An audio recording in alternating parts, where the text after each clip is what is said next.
Hi, Bob Auchterlonie. You're here with RHA Training, and we're standing at Burley, as they can probably hear behind us. Now, what are you doing at Burley?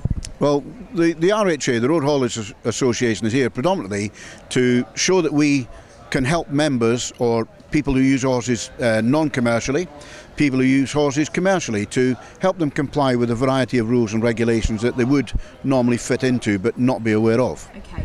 Now, I know from my point of view, I've had horses all my life and I've driven lorries and been around. I didn't really know about you guys. I've heard of VOSA and I've heard of some of the other associations. Where do you fit into the scheme of things? We fit into the scheme of things. There are other trade associations, for example the FTA, but the Road Haulage Association predominantly are an organisation that will help you comply with the rules and regulations. We're not enforcement, we don't make the laws, all we do is try and help people comply with the rules and regulations.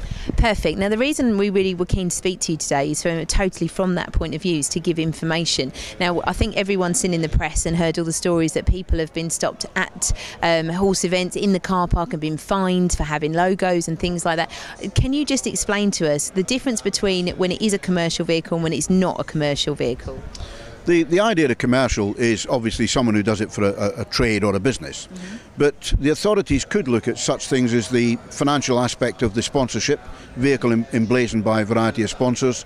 Are you being paid by the sponsors? Therefore it could be termed as, and I say could be because only VOSA and a court of law would make the decision.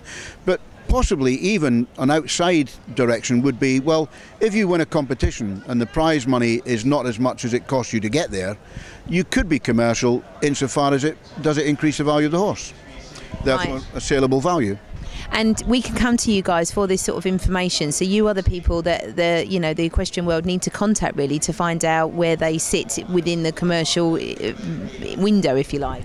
That's correct. We will, if you come to us, explain your working environment, whether you're commercial or non-commercial, and we can guide you down the avenue of compliance with all the variety of regulations, and there are quite a few that you would fall foul of if you're unaware of them. What's the most common thing that you've come across on your stand here at Burley? What's the most common thing that people have been asking you?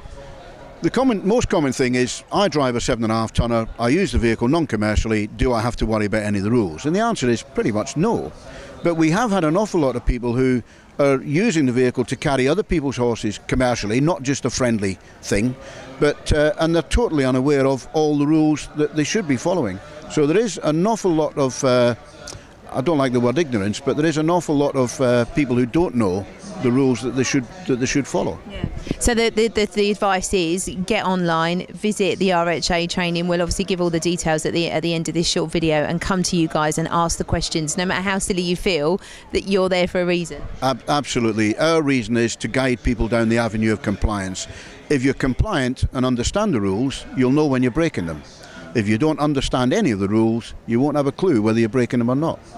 That's brilliant. Thank you very much indeed. It was nice to meet you, and good job here at Burley. Thank you, Bob. Thank you very much.